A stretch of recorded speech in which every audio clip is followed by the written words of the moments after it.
Good afternoon, everyone. We're going to give it just another minute or two while people are getting logged in. Thanks for joining us.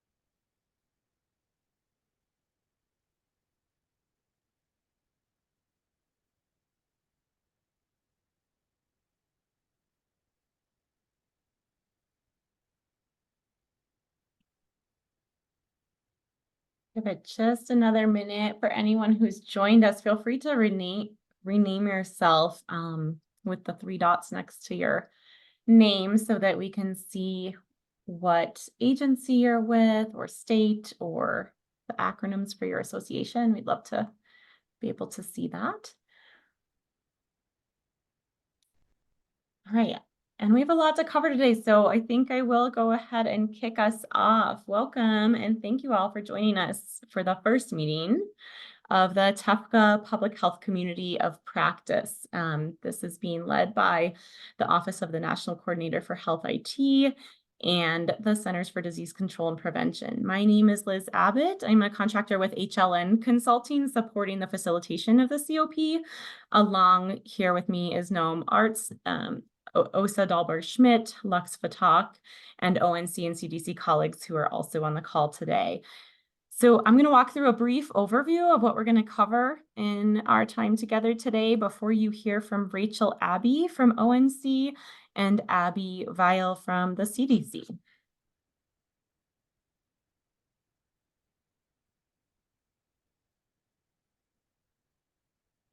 All right, just making sure my slides will advance. So for today's agenda, we plan to provide an overview and purpose of the COP and why we're here. And we plan to share some background information on where TEFCA is in public health today and share more details about the planned format and structure for the COP.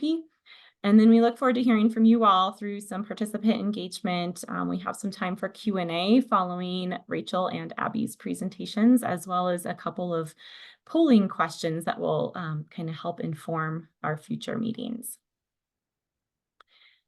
And so after today, we hope that you have a little better understanding, at least, of where TEFCA fits into public health today and how the COP will be structured. And then we hope to capture more of your preferences and needs for information to be covered in future sessions.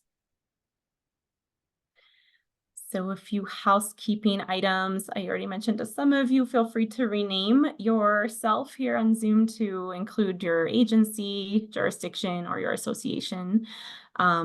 All guests should be muted upon entry, and so please stay on mute when you're not speaking, but for discussion and Q&A, use the chat or select the reactions feature to raise your hand and unmute yourself to speak. And then if you have any issues, technical issues, Lux Fatak is available via direct messaging in the chat. And this meeting is being recorded. The recording link is, we intend to share that following this meeting when it's available. And we will definitely let you all know more details about that. And we are not planning to allow any AI bots or AI note takers on this call in case that's an issue for any of your associations or agencies. So we wanted to share out some of the information we captured through registration related to who is here today. We have a total of 15 state public health jurisdictions and 10 local city, county, or tribal agencies represented. Additionally, we have representatives from 11 public health associations, and then a handful of officials from our federal partners at ONC and CDC. We do plan to share a list of participants to support your collaboration as part of the COP. So please contact us if you do not want your information to be shared with the group. And then, we had a couple other questions just as you registered. So when we asked about your level of familiarity with TEFCA, over 2/3 of you indicated that you're somewhat or moderately familiar. So the majority of you kind of fall into that area, no surprise. And then we also asked just which option best described your TEFCA role for your organization. So around 1/3 of you said that you are an influencer of TEFCA decisions. And there is a good mix here of influencers, implementers, and decision makers. Now, we know that you may be more than one of those options, and you also may still be figuring this out. And if anyone put other, and you want to enter in the chat other roles that you might have that weren't accounted for, we'd love to hear that from you as well. So I'm going to now pass this over to Rachel Abbey and Abby Weil to dive into more about the COP and TEFCA. Great. Kick it to you, Thank Rachel. you, Liz. Thanks so much, Liz. And not to confuse people, but we have the two Abbeys. So hopefully, yeah, one of us will respond anyways, in regards to if you have questions. First off, thank you all so much for agreeing to participate, in this community of practice. We really feel like this is an opportune moment for everyone. And so, and we heard, loud and clear from folks that there was some need for community of practice, particularly where it involved both CDC and ONC. So that we're able to show that, we're working collaboratively along with you all as it relates to implementation of TEFCA.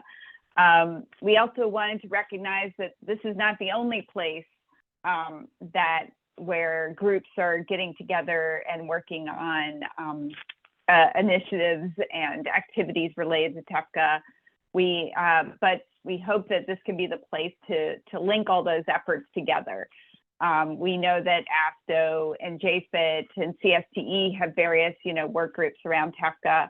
And I'm sure there are others. Feel free to put them in the chat if there are others that are out there as it relates to working groups or things like that we should be aware of. It would be great. Trying to just keep track of those and make sure that we're all on the same page. We know that many of you have been interested in how the SDLT community is progressing or not around TEFCA activities. So we really feel like this would be a great, forum for public health agencies who are on that cusp of implementing some TEFCA activities to talk to each other.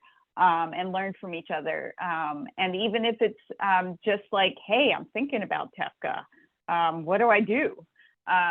So I think it's going to be a great opportunity for everyone to kind of learn from each other. This is just the first phase of this community of practice. ONC is helping to support the initial first phase so that we can help kind of launch a lot of the work and kind of push it forward and to help, and ultimately we will be, developing an end product to help guide STLTs as they begin to move forward. So we're very excited. So again, thank you all and welcome. And I'll just hand it off to Abby to see if she has any additional thoughts or comments want to add.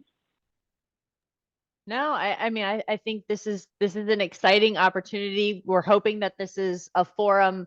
I know that there's a lot of slides that we're going to go through quickly now, but I want to kind of note very, very upfront too that more than anything else, this is a forum for conversation, for joint learning, because we are on the front edge of this sort of moving into this TEFCA space. And these kinds of conversations, bringing folks together, problem solving together, peer-to-peer learning together is going to be so critical for figuring out what works, what doesn't, how we solve it as a community. And I want to just note one other thing is that the public health community has really leaned in here. And I think that that's something that we should all sort of acknowledge and feel some pride in. You know, oftentimes it's public health is the one really behind, and they need to, you know, connect with healthcare. All true. But this is a case where public health is really leaning forward. And so, and this group and the breadth of this group already represents and reflects that. And so I just want to take the moment for, you know, public health has been through a lot the last couple of years. This is a point where we are working together to move forward as public health and as a broader health ecosystem. And I think that's something that even as we work together in this community forum, we should celebrate as a community for public health as well. So I will stop there. But really just looking forward to this ongoing engagement. Thanks, Abby. And it's also, I just want to say too, it's a pleasure to, you know, have you as my co-pilot on this. So I think it's great. So I think the first step is that we're going to kind of set the stage.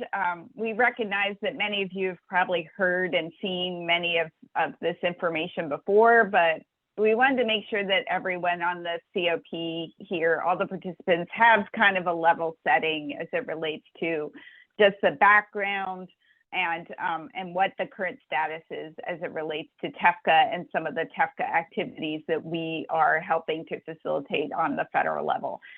So with that, why don't we start with the first slide? Great, thanks. So as many of you know, the 21st Century Cures Act essentially allowed ONC to develop or support a trusted exchange framework and common agreement. And so this is the specific section that really talks about and gives us the authority to essentially help build and facilitate TEFCA moving forward. So next slide. As some of you may know, so there's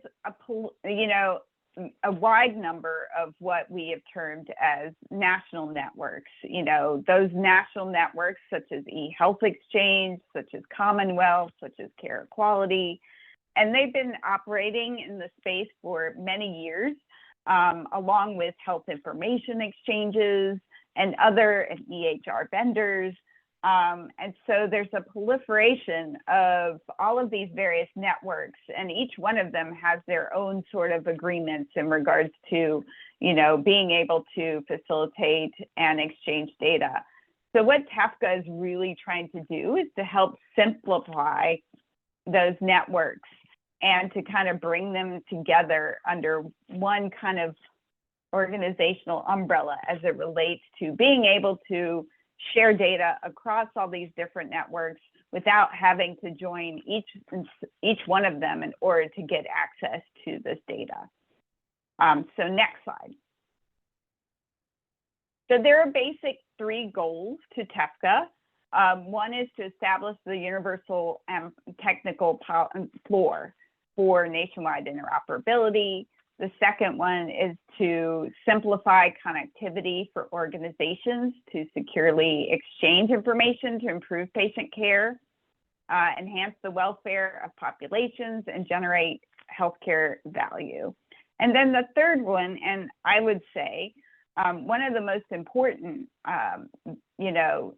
goals is to enable individuals, to gather their health care information. It's going to allow them to be able to access all of their health information, no matter what provider they went to, no matter what state they were in, etc. Next slide. So I won't spend too much time on this slide in particular, but it just kind of highlights, some of the various groups that are going to benefit from TEFCA. And I just want to highlight, you all are here because you're representing the public health community. And so you definitely have a stake in a game. And then I would also say many of you are also, may also serve as direct service providers. So I think that that's important too, to keep in mind that you can also help those patients that you directly serve in your clinics, your other services that you provide direct clinical care to patients. Next slide.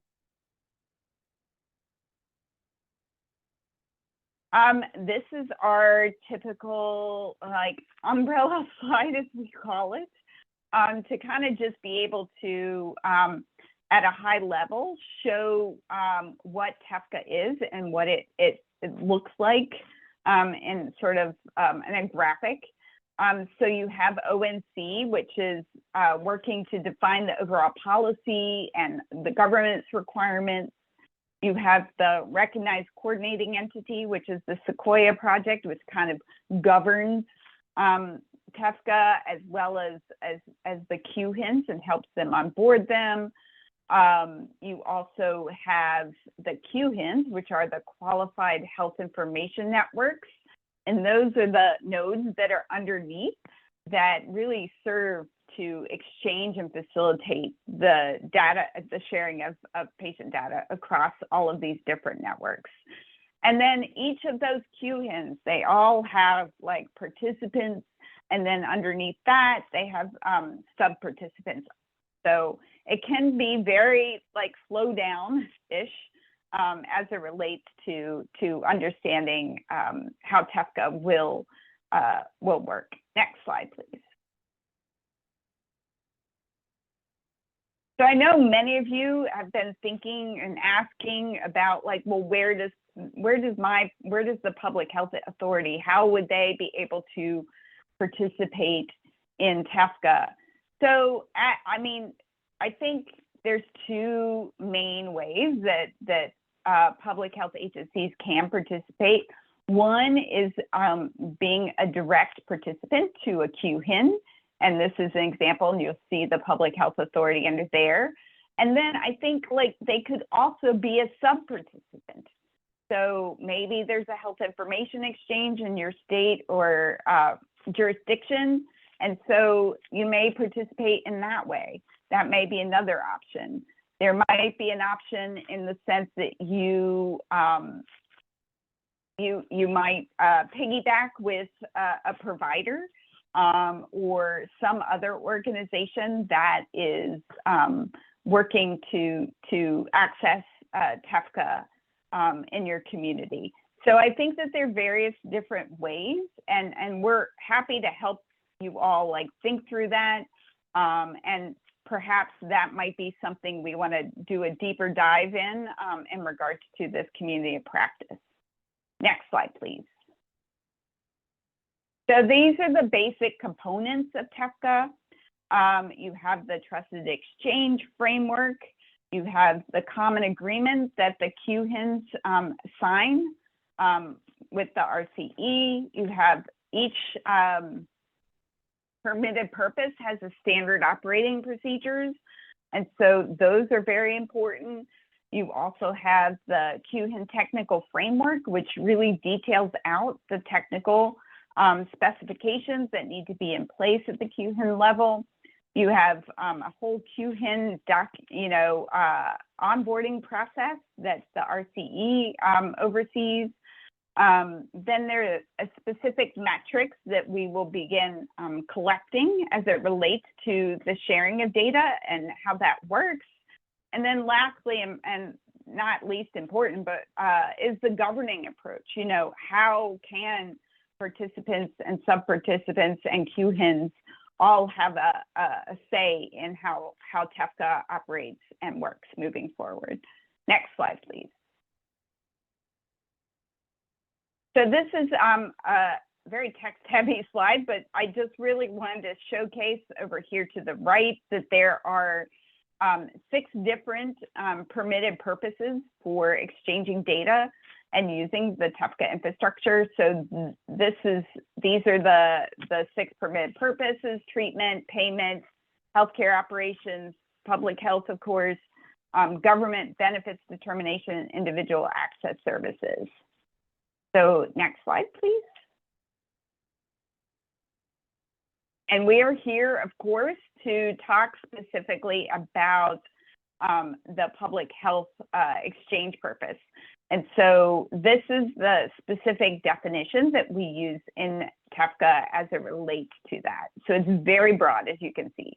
Next slide, please.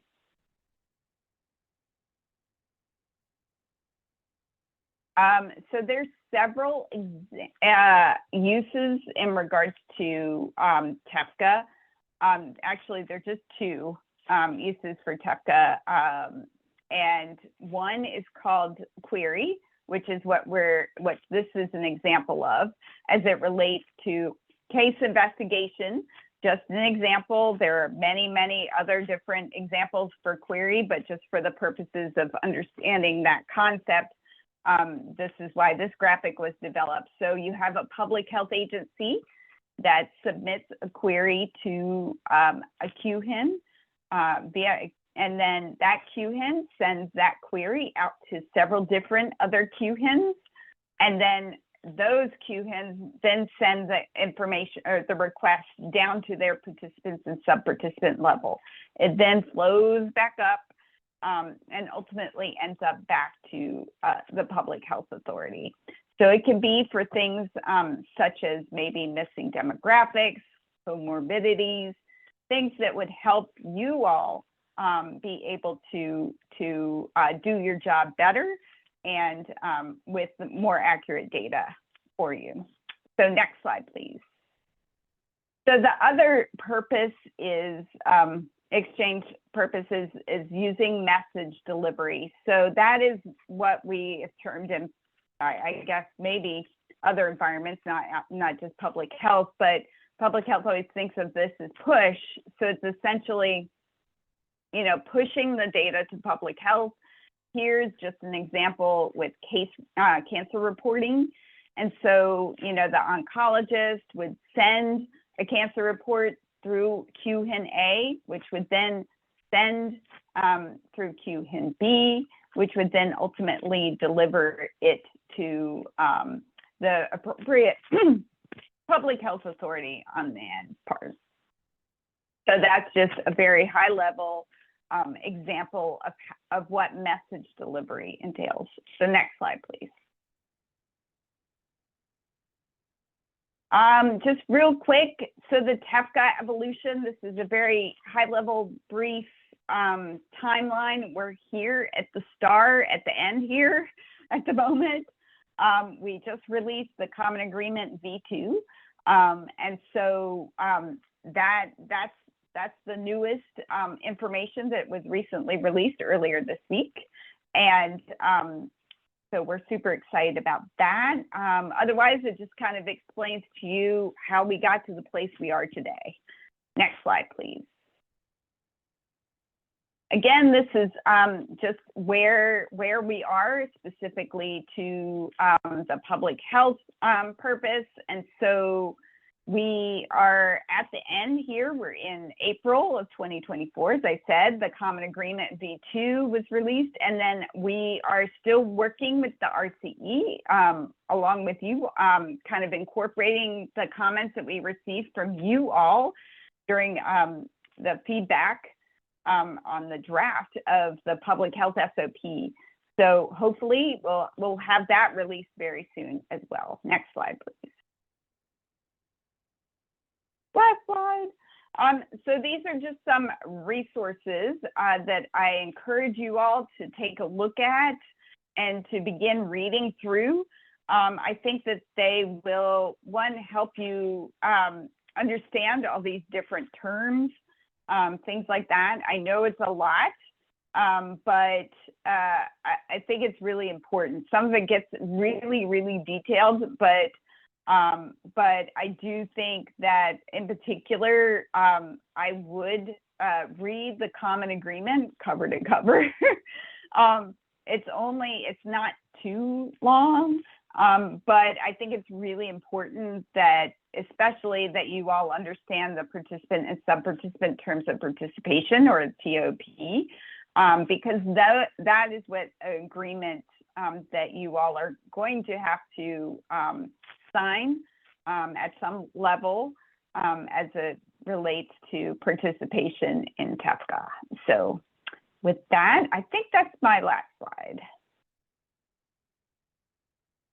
think Abby's coming on next. Yeah. All right, Abby, it's all yours. All right, so this is a time where our names are slightly off from our order of presentation, because Rachel's got Abby in the back, I've got Abby in the front, but we're switching it up. So and there is an E of a difference. So thanks everyone for joining. We're going to walk through this pretty quickly because I think I've already seen some good questions in the chat. I might not have good answers, but we're going to work on those too. And then I think this is a really good place to start the discussion. So if we can go to the next slide. There we go. So this is something that both Mandy Cohen and Jen Layden have been bringing out more recently. I think most of you are familiar with our public health data strategy, a refresh of which we released a couple of weeks ago. But complementary to that public health data strategy, there's a larger 5-year vision for transforming the state of data exchange and the architecture of public health. And what I really want to call attention to here is TEFCA in that lower left-hand corner. TEFCA is a cornerstone of how CDC is thinking about transforming the architecture of public health data exchange and transforming how public health integrates with the healthcare system around data. So as we talk about TEFCA and what it means for public health and how we engage here, I think it's important to know sort of upfront that from the CDC perspective is that this is really a cornerstone for how we do our jobs in a more streamlined fashion, one that addresses some of the shared frustrations that we in public health and our healthcare partners have about, sometimes you guys have to submit multiple types of data, overlapping data to CDC programs. So that's something where on the CDC side, we're making you do multiple taps to multiple systems for CDC. And then similarly, there are multiple taps to public or to healthcare because they need to submit this data element through this system, but also that system, but also that system. One system wants it in one way, one wants it in another. So there's a lot of friction in the system right now, and TEFCA from a policy perspective can help us, and an architecture perspective can help us move towards a system with far less friction, which means more time for action rather than data entry or data collation.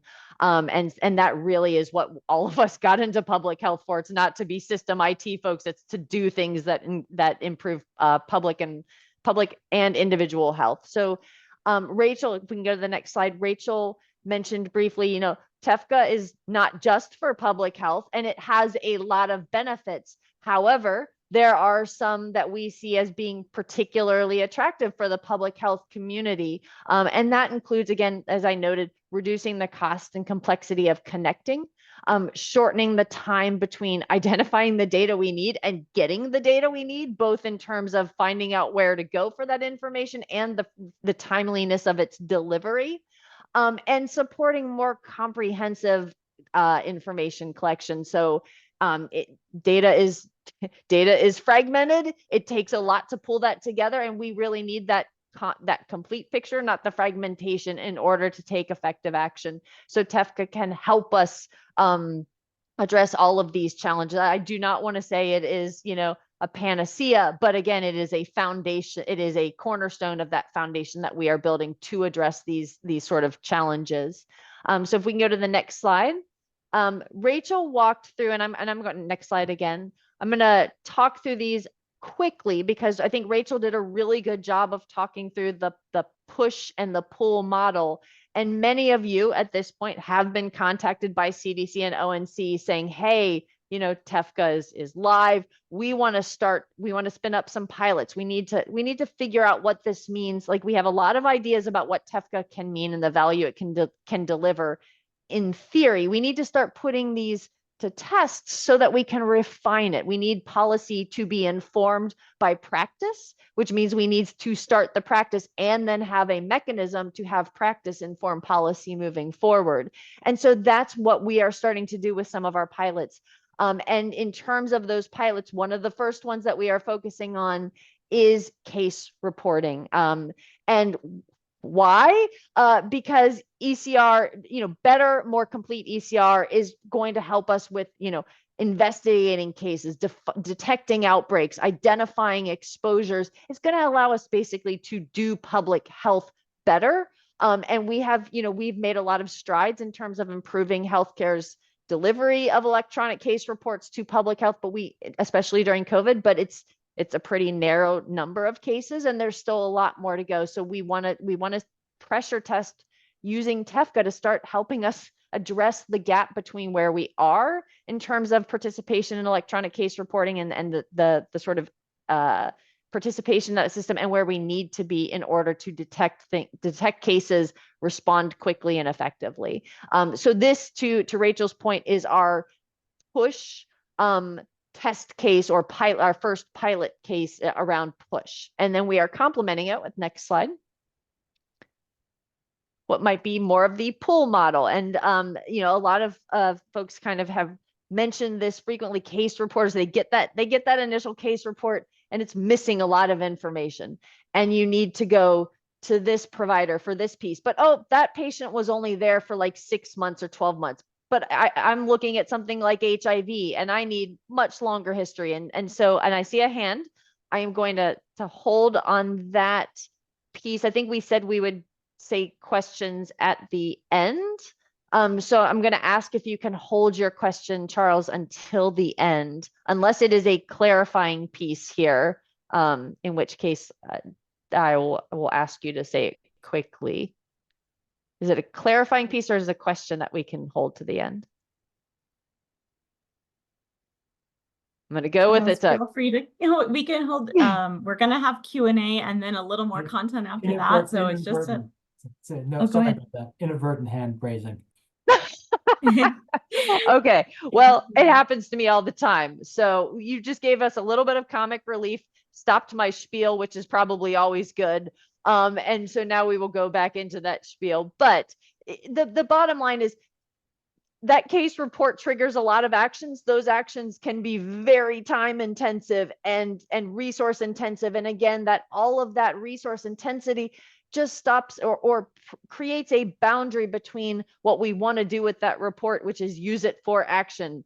And we need complete data. We need that data fast. So we want to use a query model to say, can we do this better? Can we reduce the intensity of this process for our public health case investigators? And so that's why we have focused on this as our pull complement to our push complement in terms of those initial pilots we are standing up. And if we can go to the next slide.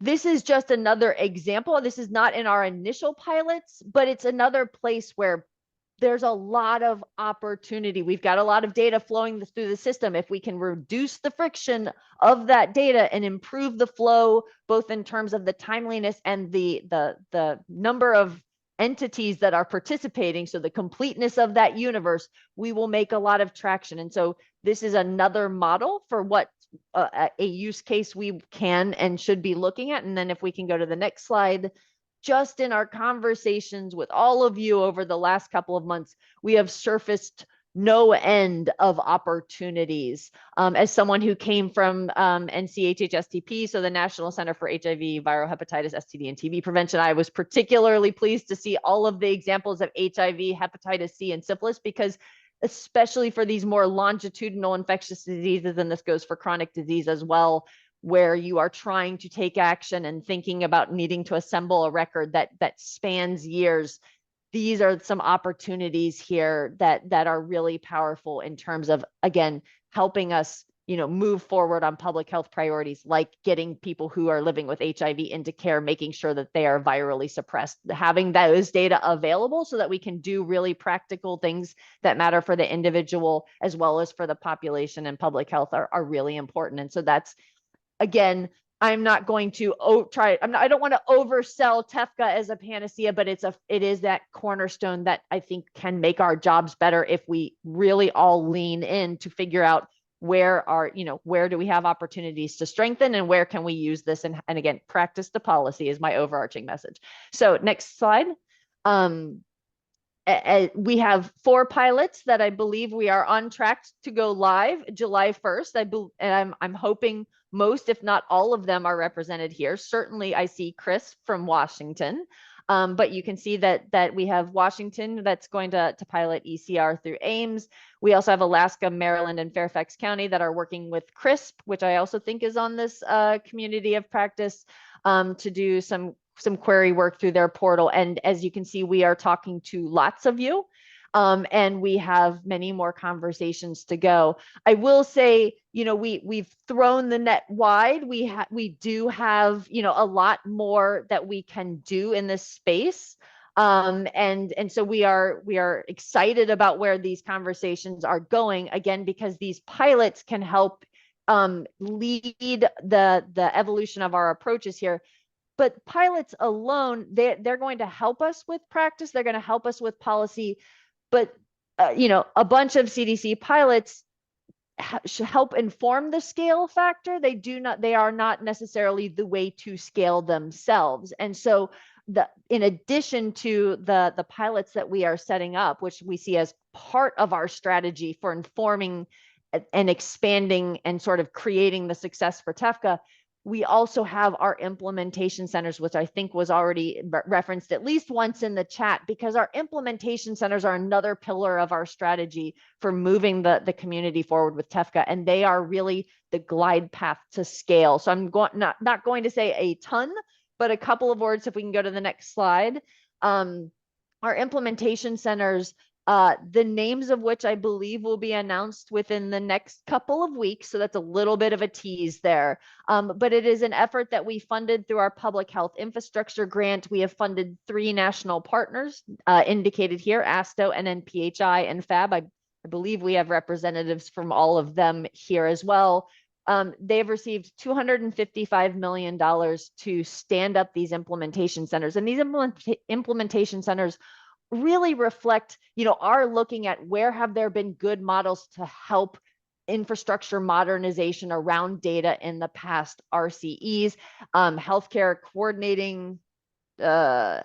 center coordinating networks. I'm missing the acronym a little bit, but HCCNs. There are models where, having dedicated groups that are expert in modernization that can help jurisdictions kind of figure out, like, how do I get on board here? What do I need to do to be TEFCA ready? And then to take advantage of TEFCA and then to move to the front edge of TEFCA. We need resources there, and it needs to be a little bit different than our traditional approach to technical assistance. And so this is a real investment by CDC in creating an infrastructure for long-term technical assistance that reflects the difference of the world that we're operating in and can provide the kind of, expert data sort of focused and technical assistance focused that is necessary in this space. So the implementation centers, again, will be announced soon. 3 of them will focus on state, local, and territorial jurisdictions, one and tribal, and then one will focus specifically on tribes and tribal entities because of the unique needs as well as the unique opportunities there. And again, this is layered onto the public health infrastructure grants that many jurisdictions, I think 64, have received through FIG. So this is a layering on. It's supposed to be additive, and we see this as a long-term infrastructure, not something that we're going to do for a couple of years and then we let it go. This is something that's supposed to be durable, and that help is supposed to be durable. So I think I'm to my last slide. If we can go to the next one, there we go. So just a reminder, one of the important benefits of the implementation centers that we envision for it is that it's going to help our jurisdiction partners take advantage of TEFCA. But it is not limited to that. Again, in some cases, we need to kind of first create some more basic infrastructure. There's some more basic investment needed. And so where that's the case, it's not just go to TEFCA and do that and all will be well. This is a broader investment in foundational infrastructure so that you are able to take advantage of TEFCA as it is now, as well as TEFCA in terms of where it's going. So, thinking not just CDA type exchange, but FHIR-based exchange. Again, durable infrastructure here to meet jurisdictions where they're at and help them all get to sort of a baseline where they can take advantage of new opportunities like TEFCA. So with that, I will be quiet. Well, actually, I probably won't be quiet for long because I think we're going to move into questions and discussion, but just we'll stop there. Thanks so much, Abby. Thanks so much, Rachel. So yes, we have 5 minutes. We'll try to do a little more than that for Q&A. And so I did see we have some great resources and questions coming in to the chat. And so trying to go back to the first question that we saw, and that was, I believe, how will public health be involved in governance? And I do want to acknowledge something, because this is and I just say I see a lot of chats here, so I'm just going to acknowledge it up front. It's the deadly problem of slides being cleared and then not being able to get them through federal clearance long enough. I see a large chat about why is AIMS in or not in the ECR model, because what I showed you has just healthcare, QHIN, public health. That was an error on our part that we could not get fixed and cleared fast enough. So I want to just acknowledge up front that there's a lot of chats on this. No, we are not sitting here right now and saying that that is a goal, is that AIMS just goes away. And in fact, I think Chris, I think your model for the pilot is integrally tied to APHL and AIMS. So I do want to note that asterisk to the ECR use case that I showed, and acknowledge the missing piece there. And I would invite anyone from the chat to say more about that, but I just feel like I needed to just be really honest there. And yes, you're welcome. Sorry. Thank you, Abby. And Liz, I'll take the first one. Actually, I'm going to ask my colleague, Mark Nee, who is overseeing all the great work as it relates to TEFCA. And I know Mark is on. Mark, I wonder if you could talk a little bit more about the governance structure and possibly how public health could participate. Sure. Yeah. I think it's a really good question. And hey, everyone, this has been a great presentation. Thank you, Abby Squared, for doing it. Yeah. So the way the governance is structured is there's a governing council. The transitional council is in place for the first year, and there's the focus is on representation across QHINs and participants and sub-participants. And it's not really broken out according to exchange purpose, like public health. But that said, we do obviously want to get input from the public health community. So there's some different opportunities. There would be, there could be representation from the public health organization or organizations as a QHIN or participant on the, those councils. But also there could be the development of an advisory group that focuses specifically on public health issues. But also there's, public calls with the RCE and ONC and other ways to get involved, I think, to make sure that the issues that are most important to you are heard. That said, we are also still working through a lot of the governance development right now and building it out. So if you have ideas about ways to include public health in a more robust way, definitely reach out to me or Rachel or Abby, and we can definitely consider it. Great. Thanks so much, Mark. And it looks like Chris has suggested in the chat about having representatives from each of the exchange purposes in the governance structure. So that might be something we share with the RCE. Yeah, definitely. I was just going to note that, I think that's a really interesting idea, Chris. I think we'll just have to think through it, and a lot depends on, I guess, probably, a public health authority would likely, I think their role in the TEFCA ecosystem would be as a participant and probably not as a QHIN. Although I guess we could have a QHIN that's specific to public health. I know people have talked about that as well. So I think it's just, understanding the organizations that are involved in TEFCA and then trying to figure out how they are equally represented and their input is heard. Thanks so much, Mark. Liz, I don't know if we have time. I think we could do one more. I think if we one could do more? a quick the what federal funding can be used for public health to connect to QHIN. Is that And kind of a Abby, quick answer? Abby would be a great person to talk about that. Yes. And then we will move forward and we'll take, questions offline because we have a little more content following the answer here. Thanks. I don't want to make a blanket statement here. So I would also appreciate follow up on this one, but I want to say simply and succinctly, if we say this is a cornerstone, we need to make it a cornerstone that all of you can access. And so this is an ongoing area of, what are all of the resources here? But the short answer is, I think for the pilots, we've already been discussing how we might be able to support that. I think also some of the QHINs that we have talked to have said, in the first couple of years, we're willing to waive the fees for public health agencies. I recognize that is both good and then leads to the what happens after those years when the waiver goes away angst. So I'm not going to say blanket, this is our solution yet, but we are very much looking at this. And I will say that CDC is committed to supporting implementation here, especially because we do see TEFCA as part of the cornerstone. In the short term, I think that, the funding through FIG, also we've given a lot of dollars to the implementation centers, and some of those resources can be used to help STLTs.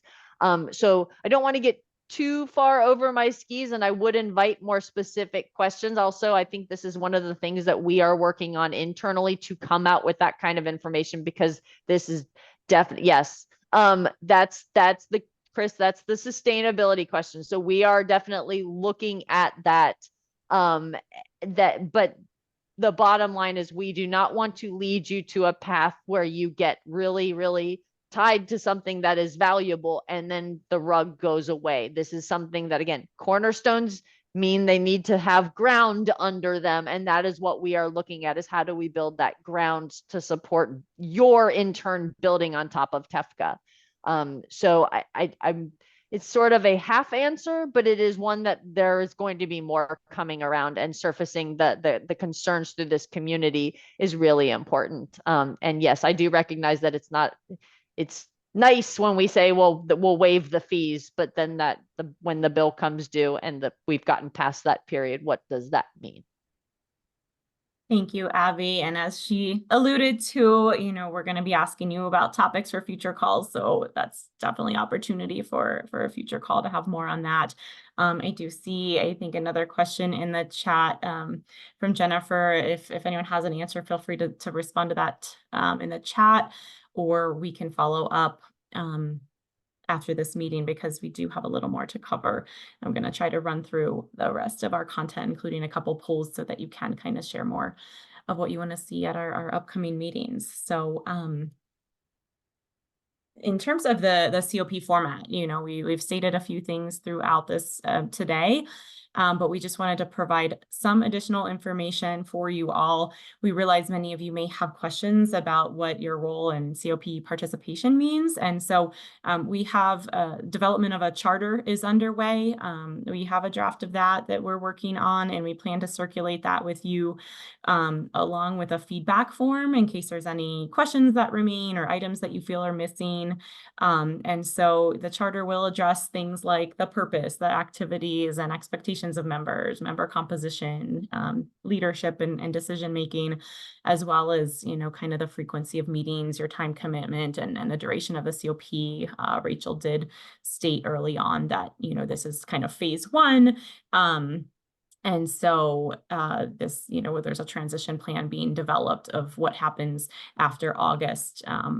And that transition with the implementation centers having a greater role.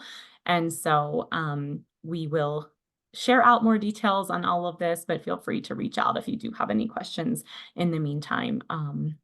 And then, as I mentioned earlier, we do also plan to share that list of participants to start to support collaboration amongst your peers. And so at a very high level, we just wanted to share out some of the examples of common themes that you all shared you wanted to see covered through this community of practice. This was pulled from your registration information, and many of you have questions about legal considerations, costs that just came up, data quality, and support for implementation. So a lot of these can be classified kind of as technical or policy considerations. And so we did capture additional specifics and questions that you provided. And we will use these to build out future meetings and resources. And so we want to take that another step today and go ahead and launch a poll. So we do intend to facilitate engagement and collaboration amongst you all while we have a chance to come together. And this is really a forum for you all to demonstrate where you have questions, need answers, resources, have experiences or promising practices to share. So we're really relying on your participation and engagement, and would love for you to participate in these couple of polls as a starting point to help us focus in on the content that you most want to see covered in upcoming discussions and information sharing. So Lux has launched this poll for us. We'll give it a minute here to have you all fill that out. And this is just taking those topics that you shared from the registration data and kind of rolling those up. We know there's a lot more behind each of these themes, and I'm going to pull it over so you can see the results. And feel free to expand your window if you couldn't see all of those options. Give it just another minute. Does anyone else want to participate? Looks like we have about 60%, 63. So use cases, legal considerations is big, the costs and sustainability, process for participating. Thank you for weighing in here. We'll give it just one more minute. Anybody else?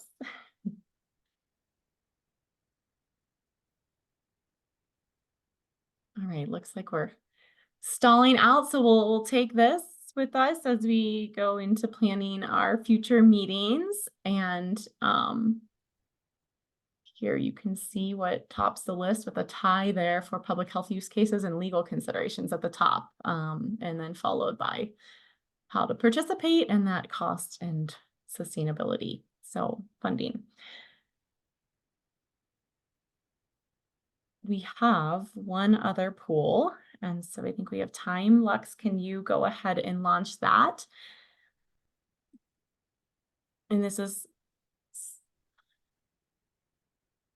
wait for that to come up. This next one is kind of more in a format of what are the questions you have for getting started. So it's similar to the sorts of information on the last one, but we really want to see if you could rank the sorts of priorities that you have for where you would like us to get started in conversations. And so we have, where do you want to get started? How do you get leadership buy-in? Who are your key partners to engage with? How to educate your staff around TEFCA? What is the value add for your agency? What resources are needed? What could help you? What resources do you all need to participate in TEFCA? And then, another interesting question that may come up is just, do you focus on current versus newer, similar to fire, public health transactions? So we'll give this one a couple minutes since it's a ranking question. There's a little more involved. Thank you for participating.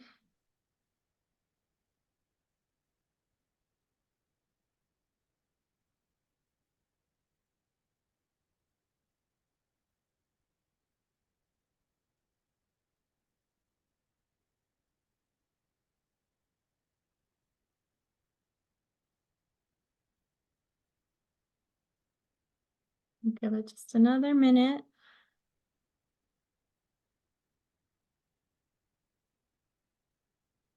And then obviously this is not the be all end all listing of topics or questions that you all have.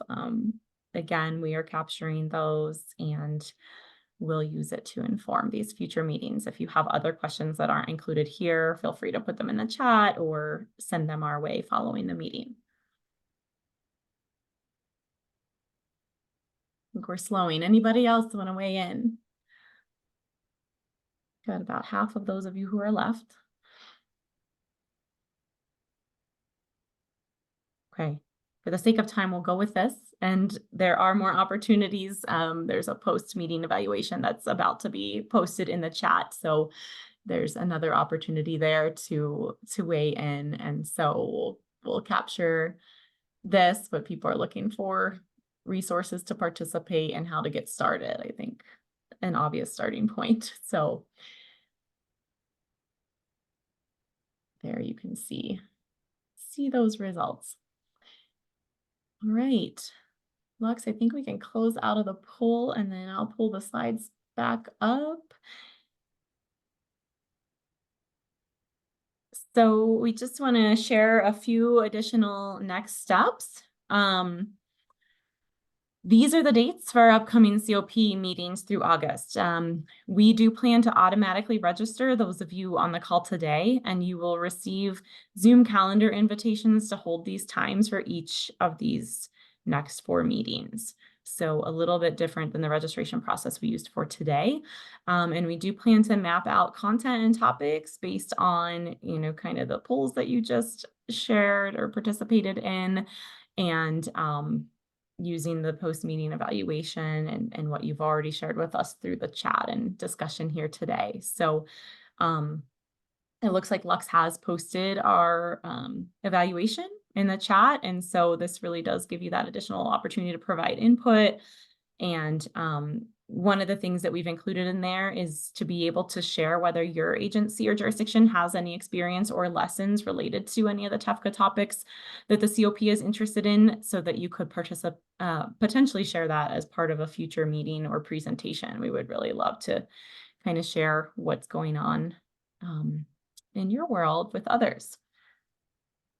And so keep an eye out for a meeting summary and follow-up information from us, which will include that draft charter and opportunity to offer your feedback on that. Please do complete our post-meeting feedback survey. It's brief and it really does help us inform, how to make these sessions as valuable as possible for you all, and just that content for future meetings. We will hope to make this really collaborative using breakouts and different facilitation models. This one was really more of a level setting and educational, and we want to hear a lot more from you at those upcoming meetings. So thank you for your time and participation today. I do see that there's a number of things in the chat, and Rachel and Abby are responding to those as quickly as they can, but we will pull down the chat and go through those and make sure we try to provide responses in our follow-up meeting summary and address anything else at the next meeting. Is there anything else you have? Okay, if you have any other questions or ideas, please feel free to reach out to me. This is the HLN project team that is supporting ONC and CDC in this. We look forward to gathering again next month. And I think we have 1 minute almost. Rachel or Abby, do you have any closing remarks that I missed? No pressure if you don't. Just a giant thank you to all of you for joining us today, as well as for joining in this journey. And I know I'm starting to sound like a Hallmark card on some of these things, but it really is, I think Rachel said earlier, we're at the start of the end of the start, or something, the beginning of the end, the end of the beginning. There we go. So, it's a long journey that we're going on, and going as a community is far more enjoyable, I think, if nothing else. Yeah, I will just echo what Abby said. Thank you all so much. We really appreciate it. And we look forward to talking to you next month. Thanks, everybody. Have a great day.